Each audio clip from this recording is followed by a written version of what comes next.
Welcome to Book Summary Podcast, your gateway to personal transformation. Each episode delivers big ideas from the world's most impactful books on mindset, productivity, and success, all in just a few minutes. Ready to turn knowledge into action? Let's get started. Have you ever been in a situation where you just felt utterly, completely misunderstood? Oh, definitely. Like you were speaking a totally different language than the person right in front of you? Yeah. Maybe a colleague, a friend, or, even someone in your family acted in a way that seemed, well, frankly, completely illogical to you. You just thought, are we even operating on the same planet here? And it's such a universal experience, isn't it? And it often leads to, well, immense frustration. So many of our daily interactions, especially the ones that feel like a real head-on collision, Right. they aren't actually because someone's being malicious or, not smart. Yeah. More often than not, they really stem from these deeply ingrained kind of inherent differences in how we perceive the world, how we communicate, and just how we naturally behave. That's exactly the mystery we're trying to unravel in this deep dive. We're going to pull back the curtain on a really powerful, surprisingly insightful framework that helps us understand why people act the way they do, even if sometimes it genuinely feels like you're, well, surrounded by idiots. Right. It's about more than just labeling. It's about unlocking the logic behind what seems totally irrational. And our core mission today, it really isn't about labeling people or trying to shove them into rigid boxes. Far from it. Yeah. Instead, it's really about cultivating crucial self-awareness. Recognizing your own default settings and, maybe even more importantly, developing the flexibility to consciously adapt your communication style. Okay. Think of this as like a strategic shortcut. A way to navigate human interactions with way more ease, significantly less frustration, and ultimately just greater effectiveness. Makes sense. We're exploring a pretty robust system designed to illuminate these fundamental behavioral differences and critically equip you with some really practical strategies you can use in the real world. And the main source guiding us on this journey is a fascinating book that unpacks this whole concept with really remarkable clarity. Yeah. What's truly compelling about it is its origin story. It actually stretches from very practical business problems faced by, like, a father and son team in rural Iowa, all the way back to ancient philosophy. Wow, really? Ancient philosophy? Yeah, so this isn't just some modern fad. It's kind of a refinement of centuries of human observation. The framework's been refined over decades, and it promises to deliver not just descriptions, but genuinely surprising facts and actionable takeaways. Okay. It's kind of your fast track to becoming well-informed, not just about human behavior in theory, but, in its lived, messy, fascinating reality. I like that. Messy reality. Totally. So let's really unpack the central idea that kicked a lot of this off. That pervasive, often infuriating feeling of being surrounded by idiots. Right. The title itself is pretty provocative. Exactly. The author starts with this striking personal story about a 60-year-old entrepreneur named Stuart. Now, Stuart didn't just think some of his staff were incompetent. He genuinely, vocally believed his entire staff were idiots. To him, Department A, complete idiots. Department B housed only fools who understood nothing. Oh, my goodness. And Department C, they were, in his words, the worst of all. He couldn't even figure out how they managed to get to work in the morning. Wow. That's extreme. A vivid example for sure. Sturz wasn't subtle about it either. He'd publicly call his employees idiots. No way. Yeah. And as you can imagine, that created this environment where his staff actively avoided him, which of course led to a critical breakdown in communication. Of course. He never got bad news because, well, nobody dared to shoot the messenger, right? Makes sense. There was even this subtle warning light installed above the reception desk at one office. Kind of a quiet signal, maybe, to steer clear of Stur if he was in a particular mood. A scare alert? Pretty much. But the author's big realization here wasn't that Stur was malicious. It was that his definition of idiocy was just incredibly narrow. Okay. It basically just meant anyone who didn't think or act exactly like him. Oh. So it wasn't about evil intent. It was a fundamental inability to understand and, frankly, appreciate different behavioral patterns. The idiots weren't stupid. They were just different. And it's really fascinating how this personal quest to understand Sturch's viewpoint connects to a much bigger historical and practical business context. This isn't just one guy's workplace frustration. It's kind of a universal challenge. Yeah, and what's particularly striking about the origin of this system is how practical and results-driven it was from the start. It began in rural Iowa with David Bonnstetter and his father, Bill. Okay. Their initial question was actually deceptively simple.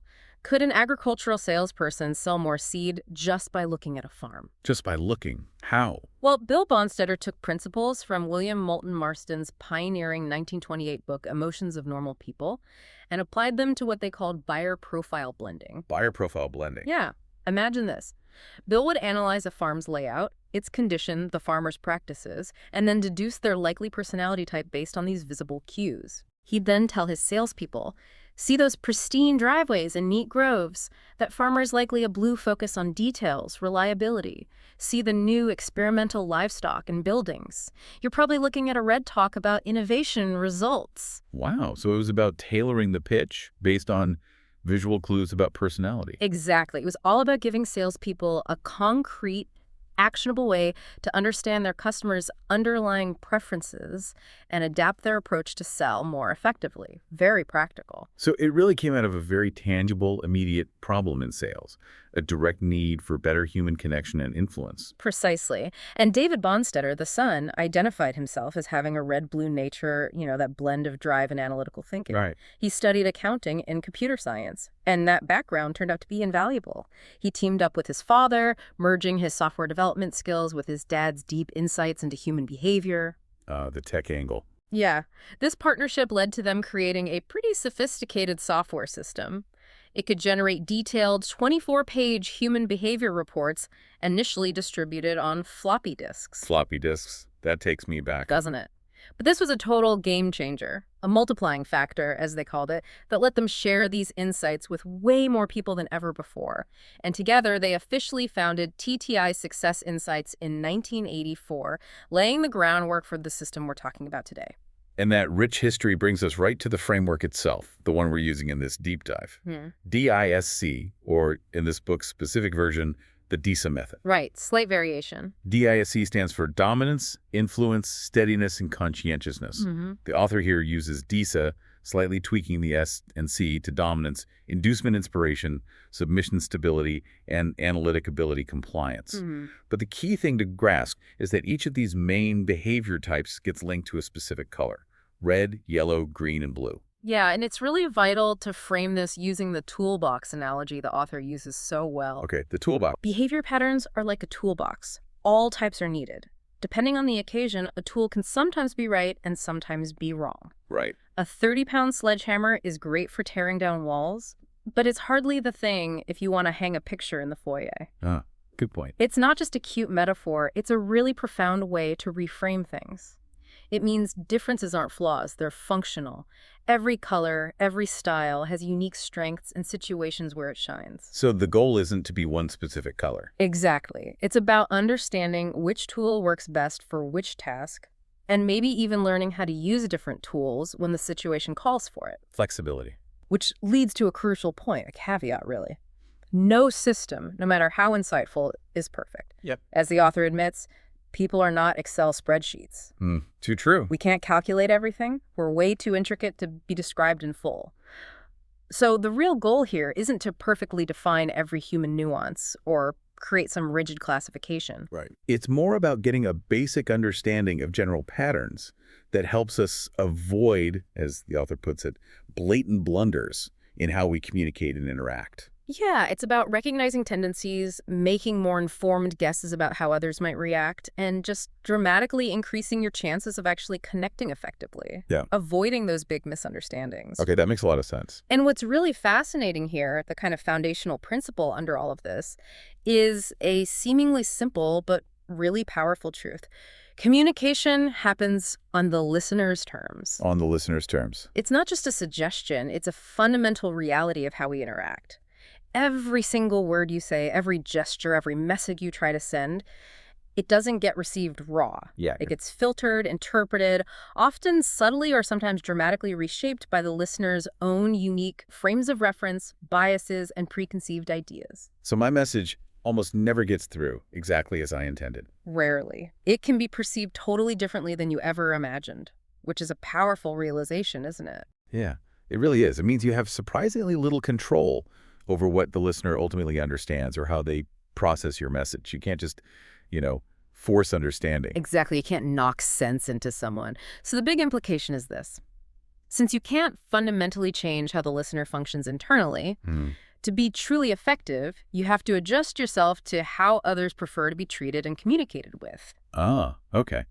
So it's on me to adapt. Pretty much. Yeah. It's about consciously creating a secure arena for communication for them.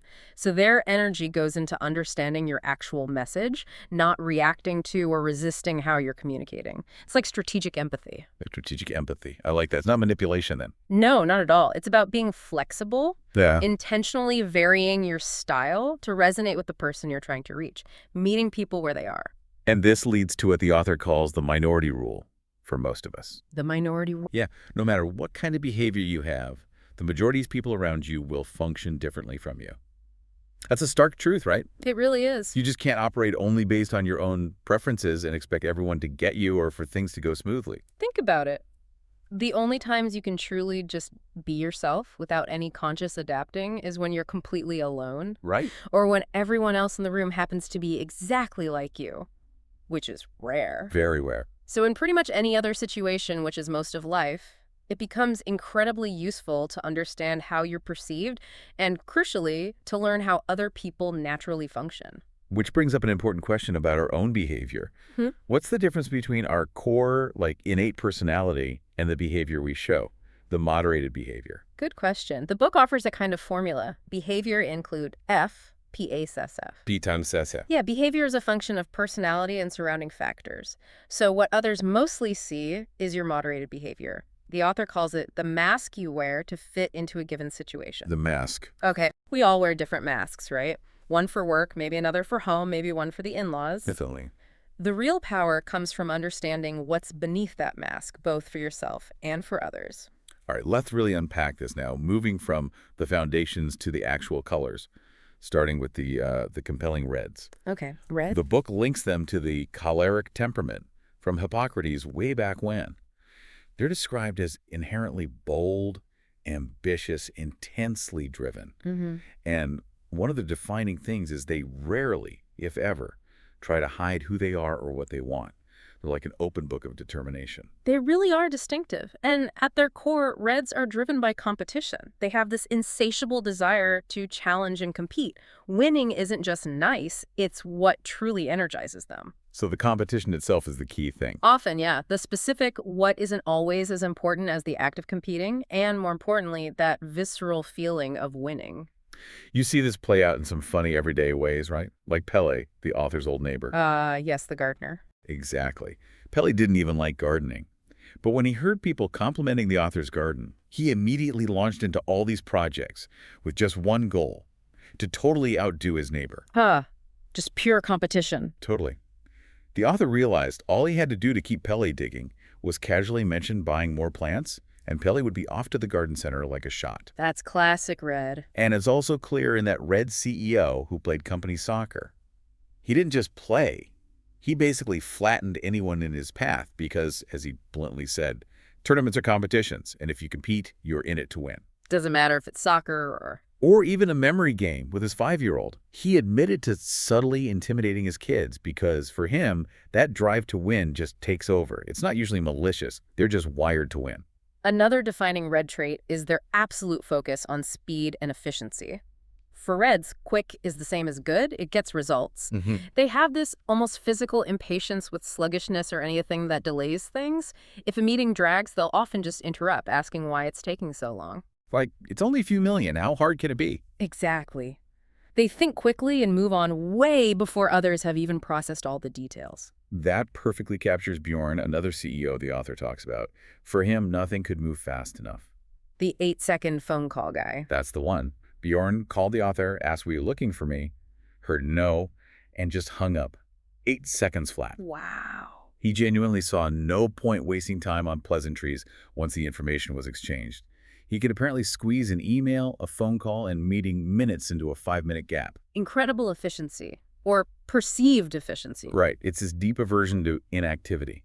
For a Red, things must happen, and with his constant, almost urgent sense of purpose. And that relentless drive for progress naturally leads to them being highly decisive. Reds are ready to make quick decisions, sometimes ones that seem impulsive, just to keep things moving. Their philosophy is doing something is better than nothing. Pretty much. They just refuse to waste time on anything that doesn't actively move them or the project forward. And finally, they're just undeniable energy and drive. When a task matters to them, a red will fight tirelessly, go through fire and water to get it done. Relentless commitment. But, and this is key, if a task becomes boring or it seems pointless for their goals. Into the trash it goes. Exactly. They just won't engage. They save that formidable energy for challenges that really ignite their drive. Makes sense. Gotta conserve energy for the real battles. Okay, now here's where it gets really interesting. Let's talk about yellows. The yellows. These folks are typically described as easygoing, super optimistic, cheerful. They genuinely seem to radiate joy and warmth. This lines up with Hippocrates' sanguine type and those Aztec air people, vibrant, free-spirited, captivating. Yeah, and their ability to connect with people is really remarkable, often seems effortless. They just intuitively make friends and charm almost everyone. It's like an innate social superpower. My sister, Marita, is a total yellow. The author describes his own sister similarly. So easygoing, he's never heard anyone say a bad word about her. If he points out, looks like rain, her response is often, oh, I can't imagine that. Even if it's pouring. Even if it's pouring, she'll just say, sure, but after that the sun will come out, just wait and see, and laughs. That boundless, almost illogical optimism is such a yellow hallmark. And that leads straight to their incredible resilience and optimism. Nothing seems to really bother them for long. They have this almost magical ability to refuse to see half-empty glasses, always finding the upside. Like Mike, the author's jinxed man. Oh yeah, Mike's a great example. Lost his job, car accidents, burglaries, but he could always find the bright side. Right. After hitting a lamppost with his new Alfa Romeo and getting trapped because the driver's side was smashed in. He just said, it was fine, I just got out the other door. Exactly. They might be upset for a minute, but they bounce back incredibly quickly. Yellows are also phenomenal at inspiration and motivation.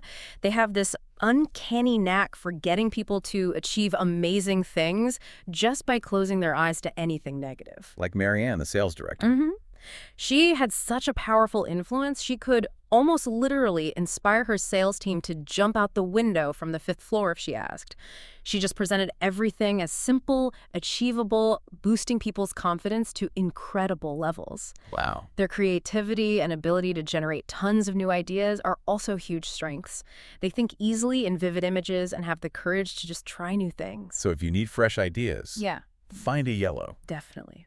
Hunt out the most yellow person you know. They're natural early adopters drawn to the latest and greatest, even if realism isn't their top priority. And with all that infectious energy and optimism, yellows are often very persuasive, right? Absolutely. Their enthusiasm is contagious. They get easily carried away by their own visions, seeing opportunities and solutions where others only see roadblocks or dead ends. It makes them incredibly influential and compelling communicators. Okay, now let's turn to our greens.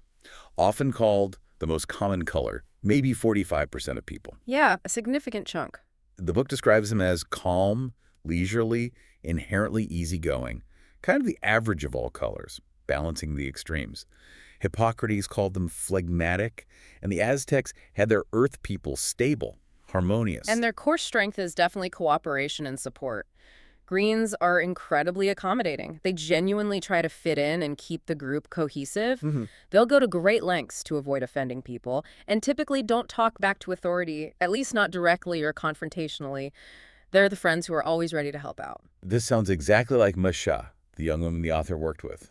She always said yes to helping others, even when her own plate was totally full. Right. She was the one quietly organizing everything, handling details others missed, never forgot a birthday. Or Lassa, the friend who tirelessly drive kids around, help people move, lend tools, listen patiently to complaints, often forgetting his own work. That support is just steadfast, often really selfless. Their thoughtfulness and consideration seem almost infinite. They have this infinite regard for others, which is why they're so supportive and remember all those details about people's lives. It's genuine care in action.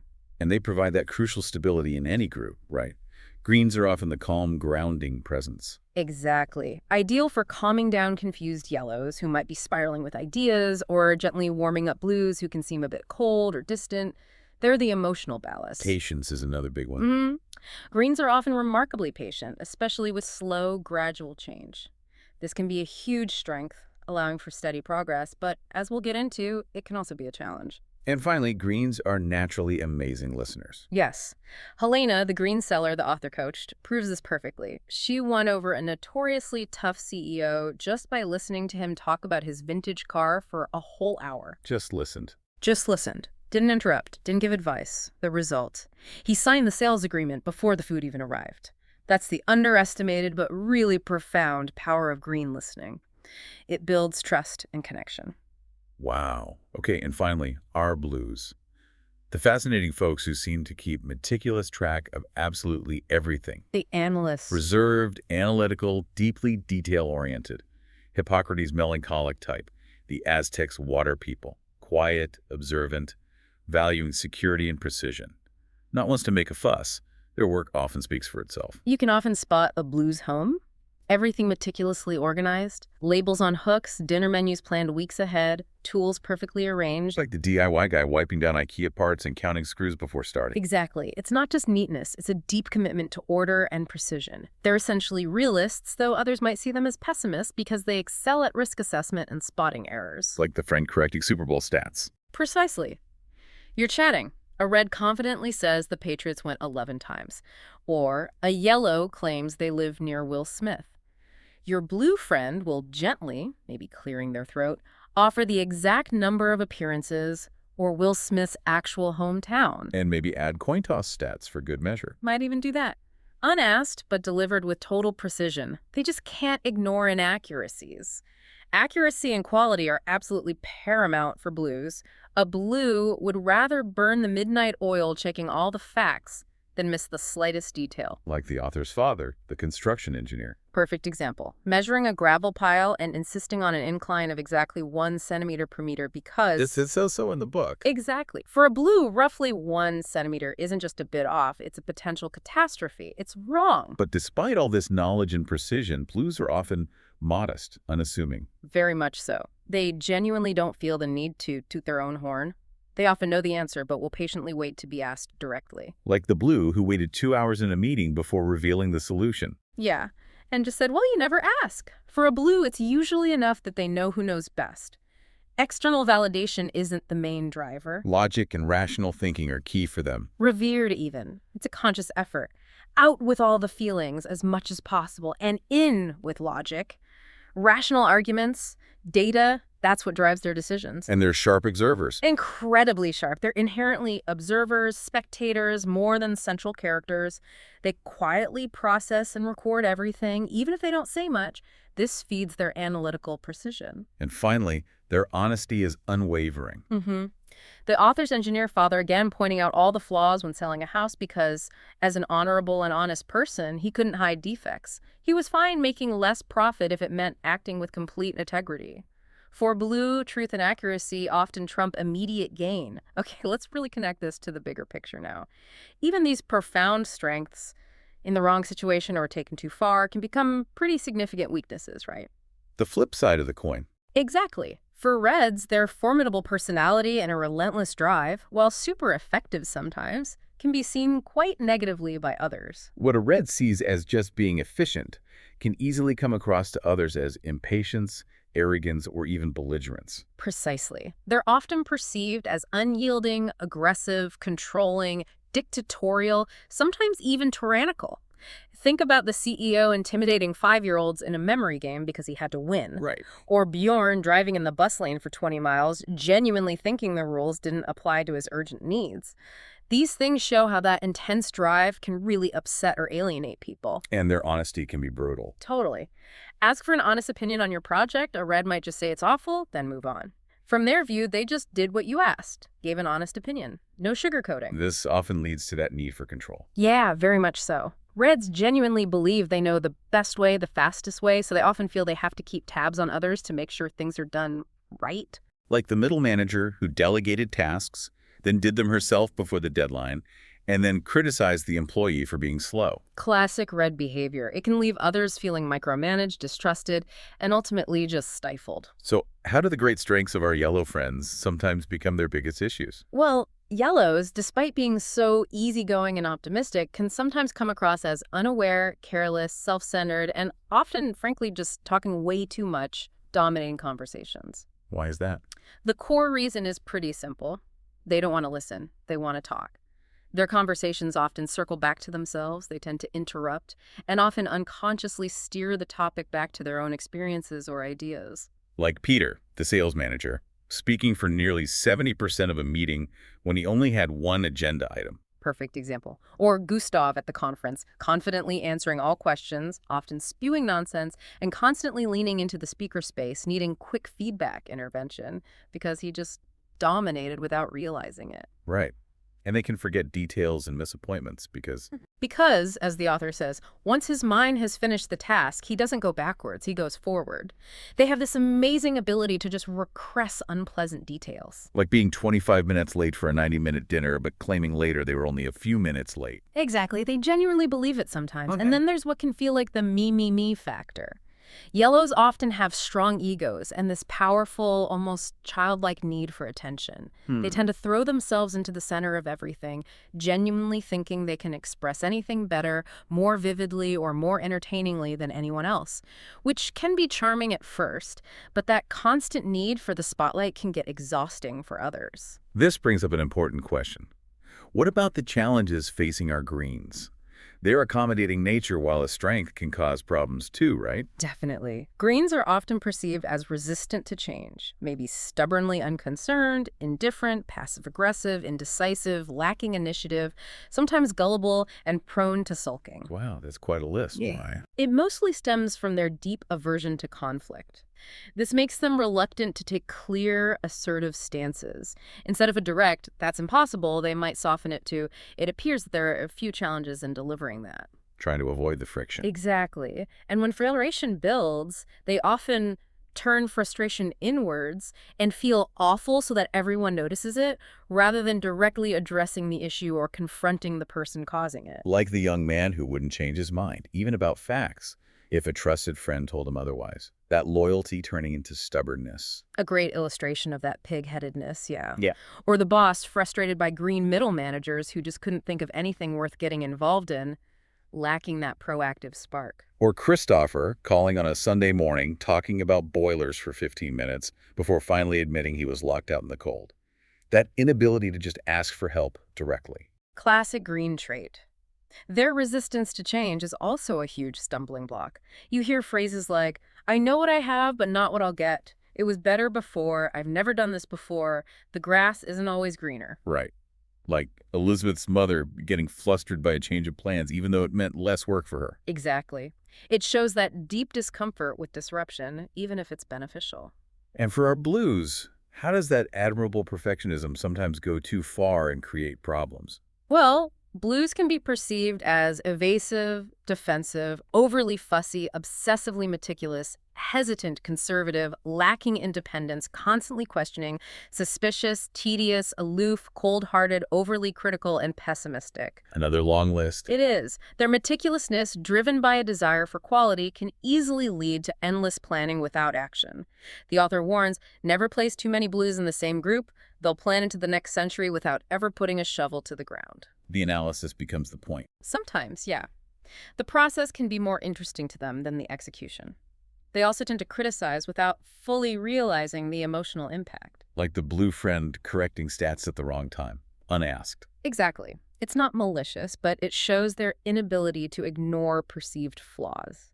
Or the CEO wanting more material for a proposal even 85-plus pages wasn't enough. The deep dive into data was more compelling than deciding. Or Hans pointing out the crooked cupboard door in a brand new kitchen. Right. Their eye just goes straight to the imperfection. This often leads to a subtle social disconnect, too. Blues don't usually do small talk and prefer more personal space. So they can seem cold and dismissive? Especially to more social... yellows and greens, yeah. It can unintentionally create distance or unease. And their inherent trust issues can be tough for colleagues. Because they double and triple check everything. Right, including others' work. Yeah. Which implicitly says, I don't trust you, even if that's not the intent. It can be really demoralizing for a team. The person checking Excel formulas with a calculator isn't paranoid, they're just being pummeted. Blue needing absolute certainty. Okay, this is really where the theory hits the road, becomes practical empowerment. Adaptation isn't manipulation, you're saying. Right, it's a conscious choice. A strategic choice. And the truth is, you already adapt your behavior all the time, often without thinking about it. The system just makes that adaptation more reliable, more intentional, and ultimately more effective. And remembering that minority rule. Exactly. Most of the people you encounter will be different from you, so you have to adapt to the people you meet. It's about being effective, not just being right or being yourself inflexibly. So, knowing all this, how do we strategically adapt to each color for better interactions? Starting with reds. For a red, remember their core need. Do what I asked as quickly as possible, preferably faster. Okay. Speed and action. Right. So you need to pick up your pace, speak faster, stick ruthlessly to the topic, be direct, businesslike, skip the initial small talk, they see it as inefficient. Be decisive, determined, have your own opinion. Don't back down if they challenge you, they respect conviction. Got it. And for yellows. With yellows, remember their need for a pleasant, inspiring vibe. Isn't it nice being here all together? So be obviously friendly, positive, focus on new, exciting ideas. Genuine flattery can work wonders. Okay. But be prepared to gently interrupt their talking sometimes and be super clear about getting concrete yes answers for commitments and coordinate appointments precisely. As the author says, if the yellow isn't in his car outside your door 2 hours before the plane takes off, you'll drop down dead of a heart attack. Their enthusiasm often overrides time management. Oh, good warning. Okay, greens. For greens, think gentle. Avoid friction. Their unspoken plea is often, why does everything have to be such a big deal? Deliver any criticism privately, and it's crucial to emphasize you still like or value them as a person. Separate the behavior from the person. Absolutely. Be concrete and explain how their behavior affects your feelings. That resonates with their empathy. And importantly, don't backpedal when they get self-deprecating or apologetic, even if it feels awkward. Stick to the point. Yes. And if you need a green to accept change, break it down into tiny pieces, allow tons of time, and repeat the information patiently. Consistency builds their comfort. And finally, adapting to blues. For blues, remember their driving need for facts and logic. Why are we doing this? What's the science? This means you must be incredibly well prepared. Show your homework, anticipate questions, stick rigidly to facts, provide specific details and data. No vague statements. None. Instead of it took too long, say 16 and a half hours too long, reducing profitability by $4,125. If you don't know something, admit it honestly. They respect intellectual integrity. Avoid personal small talk at work, and always, always double or triple check your own work before showing it to them. Their precision demands it. Okay, this is where the rubber really meets the road. Giving feedback, it's tough, but knowing the color makes a huge difference. Massive difference. It turns a potential minefield into more of a strategic path. So feedback for a red. Guiding principle. Don't gift wrap. Be direct. Blunt even. Avoid fluff, emotional language.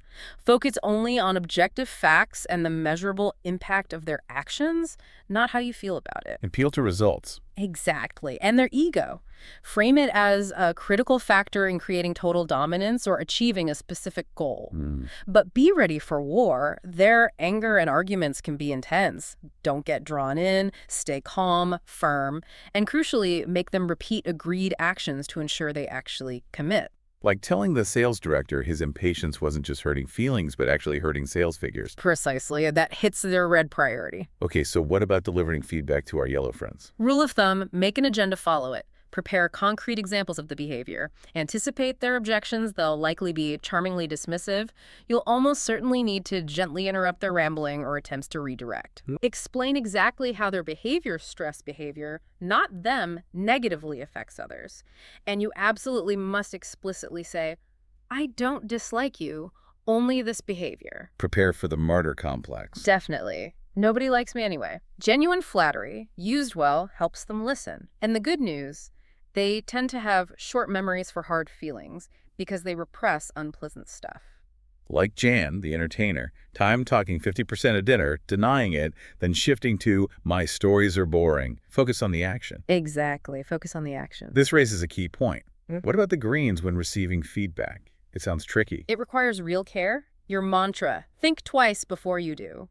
Criticizing a green can feel genuinely cruel because of their weaker egos and tendency toward self-criticism. So a very gentle approach. Extremely gentle, but be honest about your feelings. They connect with emotional honesty. Be clear. And again, don't backpedal when they respond with total appeasement or self-blame, even if there are tears. Their instinct is to make you feel better. Don't let guilt stop you from addressing the issue. Absolutely not. The book gives an example of a boss losing a good employee because they never confronted their passivity due to guilt. You have to address it, just carefully. And for our blues, giving feedback to the perfectionists. Your imperative. First, just a word of warning. And that warning is, make sure you know what you're talking about. Be incredibly detailed, impeccably accurate, ready with data. No personal attacks. Definitely not, especially if you don't know them well. Keep it professional, factual. Avoid vague stuff like you're working too slowly. Instead, use precise data, financial impact.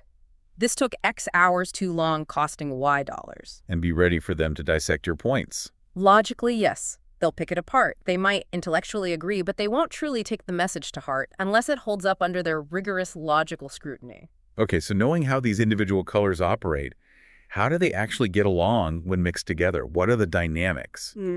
The ideal is a mix of all four, right? Like an orchestra. That's the ideal, yeah.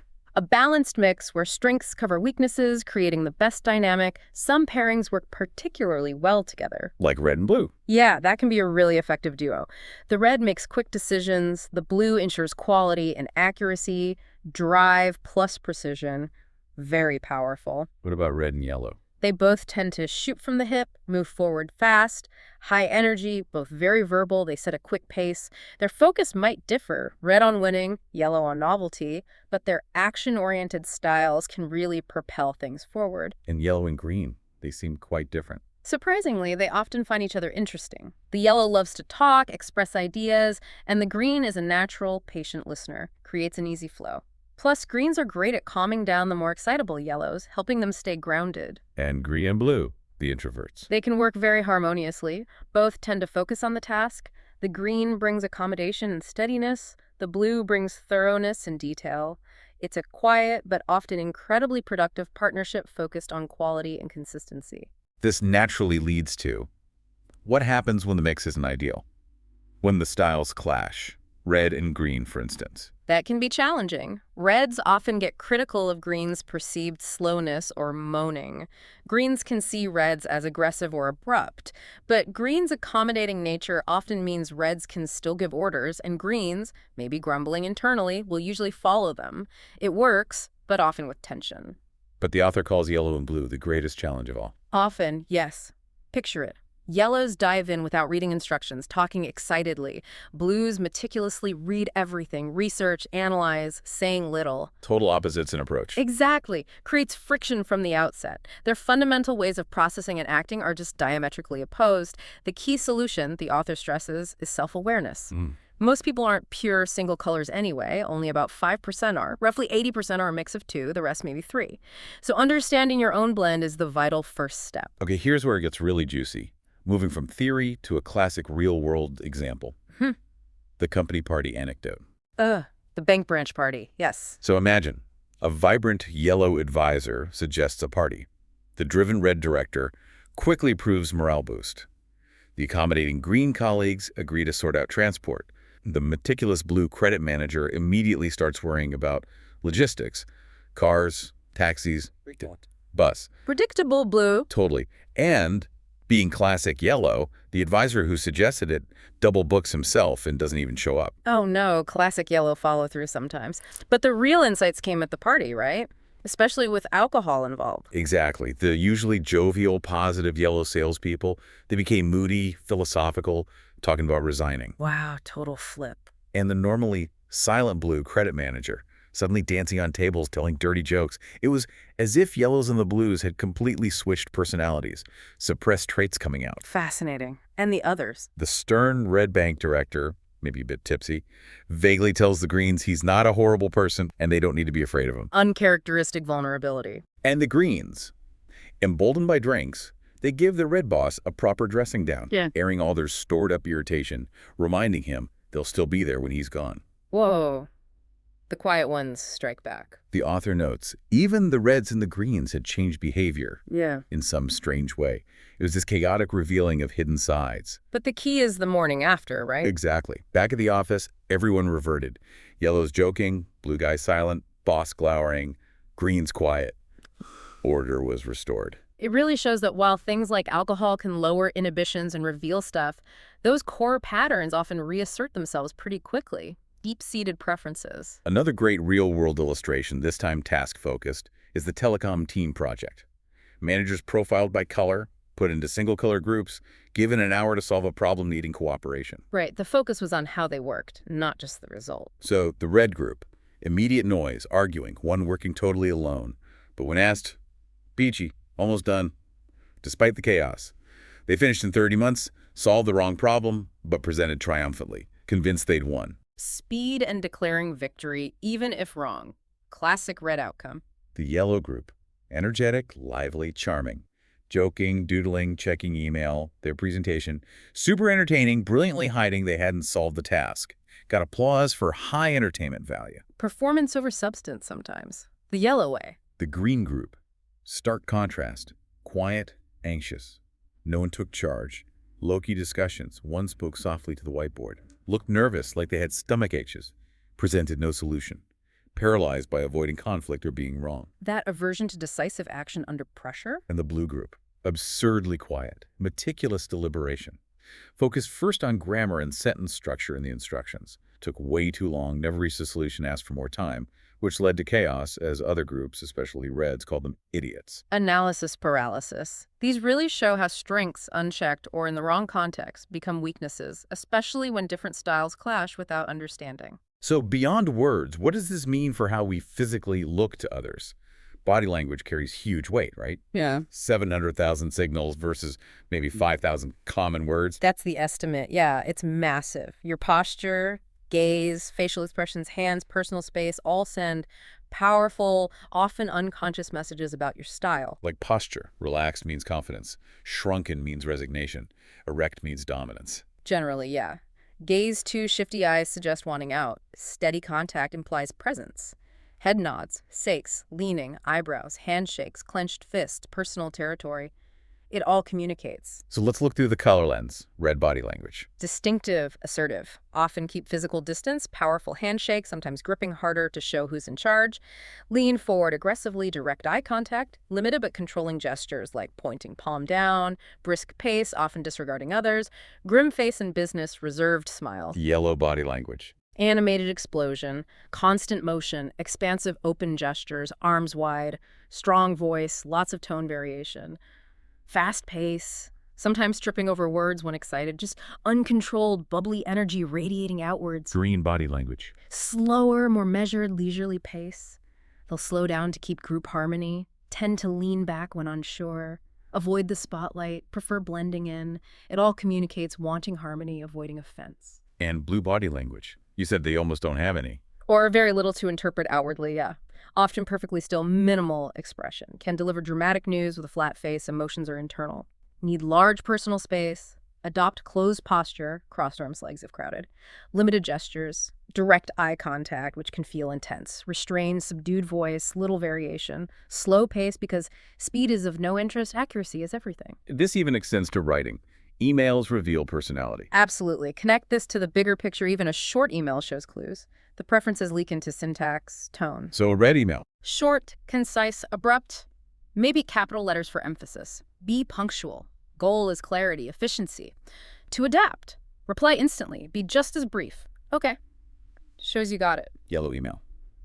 Burst of energy. Personal stories, social chatter. Hello, what's up? Game last night? Check my Facebook pic. By the way, maybe we could meet. Might forget attachments. How to reply. No rush needed. Be cordial. Thank them for the story spics. Acknowledge the social part. Green email. Softer, personal tone.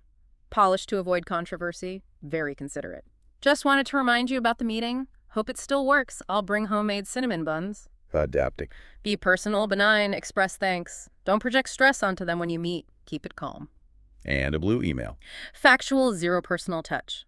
Assumes you've done your homework. Attaches detailed docs. Good morning. Ahead of tomorrow's meeting, please familiarize yourself with the attached. Replying to the blue. Confirm receipt. Say you'll get back with questions after reading everything carefully. Match their precision. Okay, let's dive into this next fascinating bit. How different people react when things really go wrong.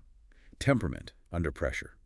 Visualized as drinking glasses. Right. A quick way to diagnose anger capacity and release style. For a red, Think shot glass. Mole capacity. Very. Fills quickly with frustration, leads to an intense, sudden, what the hell explosion. But crucially, it dissipates just as fast. Less lasting mess or resentment for the red.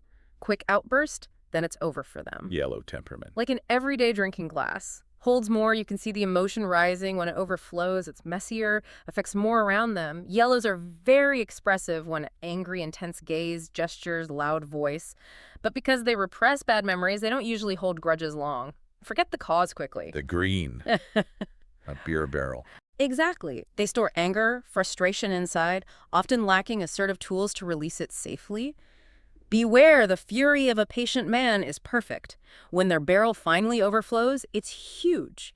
A large-scale historical release bringing up stuff from years ago. Everything comes out at once, which can be overwhelming for others because they internalize so much. And the blue. Yep. A beer barrel with a leaking tap. Large capacity for annoyance, but that small, constant leak lets them release it in tiny grumblings and perpetual whining. Like someone misplaced the pen again. Typical. Precisely. This constant, low-level release avoids major catastrophes. Pressure vents incrementally. They tend to argue about things rather than aggressively confronting. And connecting this to stress. It affects each color differently, triggering specific responses. Absolutely. For reds, stress often comes from lack of authority, no results, no challenge, their response. Become overly demanding, closed off, work even harder, bury anger, help them with direct orders or intense physical exercise competition to burn energy. Yellows get stressed by Feeling invisible, ignored, isolated, lack of humor, forced careful thinking, constant bickering, public humiliation. Response. Seek more attention, talk even more, make unrealistic plans. Help by reminding them they're seen, valued, allow socializing, spontaneity. This raises the question, what about greens under stress? What are their triggers and responses? Key stressors for greens are disagreements, conflict, being pushed into the spotlight, and rapid change. They're stress responses. Obstinacy, stubbornness, withdrawing, shutting down, passive aggression. Best help. Allow them to do nothing. Gardening, sleep, reading, quiet restoration. And blues, what stresses them out? Untrue or unfounded criticism, spontaneous decisions, risk, uncertainty, response. Double down on facts, become more critical. Decision paralysis. Help with logical arguments, acknowledge facts, help them calculate risks to move them forward. This brings up that historical perspective again. Have people always been seen this way? These patterns aren't new? Not at all. The desire to categorize behavior is ancient. Think Hippocrates, 4th century BC, with his humoral pathology. Yellow bile, blood, phlegm, black bile. Exactly. Yellow bile, choleric. Fiery, temperamental, like red. Blood, sanguine, creative, happy-go-lucky, optimist, like yellow. Phlegm, phlegmatic, sluggish, slow, like green. Black bile, melancholic, gloomy, pessimist, like blue. The parallels are striking. And the Aztecs, even earlier. Central Mexico, 14th, 16th centuries, they used 4 elements. Right. Fire, fiery, explosive warriors, leaders, red. Air, captivating wind, easygoing, yellow. Earth, stability, security, building for the future, green. Water, quiet, secure, observed everything, blue. Again, remarkable similarities across cultures and time. It shows this persistent human need to understand these basic differences. Then fast forward to modern times. William Moulton Marston in 1928. Emotions of Normal People. Groundbreaking because it studied healthy people's differences, not just pathology. Laid the foundation for disc, dominance, influence, inspiration, steadiness, submission, conscientious compliance. Walter Clark developed it further in the 50s. But David Bonnstetter software was key to making it widespread. Absolutely. His achievements in creating accessible tools democratized this understanding. With over 50 million DISA assessments done over 35 years, it's clear that while names change, these core patterns have been consistently observed and categorized for centuries. They endure. We've really taken a deep dive here into this fascinating world of behavioral styles. Reds, yellows, greens, blues. You now have some, basic info, real insights into how to interact with different colors. Remember, the first step is really tuning into the frequency of others, understanding their style, and then consciously adapting to them. That's how you gain trust. So what does this all mean for you personally? Take a moment. Think about the choices you make in your key relationships, work, personal life. When you can choose, who do you gravitate towards? People like me or my opposite? Exactly. People similar or your total opposite. This goes right down to choosing a life partner. Is it your mirror image you seek or your opposite who brings balance? Good question. This deep dive is really about recognizing that every behavior within reasonable limits is basically normal. The real challenge, and maybe the biggest opportunity for growth, is internalizing that idea. Just because you're right, I don't have to be wrong. Recognizing different ways of operating, not flaws. Precisely. It's not about right or wrong ways, just different ways. Exactly. So we really encourage you, the listener, to start your own observation journey. Begin identifying the colors in people around you. Pay attention to body language. Notice communication preferences. Watch how they react under stress. This isn't just academic stuff. It's about building your own self-awareness, getting better at reading others, and putting this incredibly practical knowledge into action right away. The insights are now yours to play with, to apply, and hopefully to really transform your everyday interactions.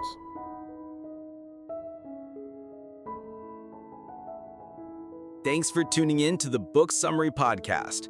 If you found value in today's episode, hit that like button, subscribe for more summaries, and share it with someone who's ready to grow. Want deeper insights, exclusive book notes, and reading tips? Join our free newsletter. The link's in the description. And don't forget, if you'd like to read the full book, our affiliate link is right below. It helps support the channel and keeps the summaries coming. Until next time, keep reading, keep growing.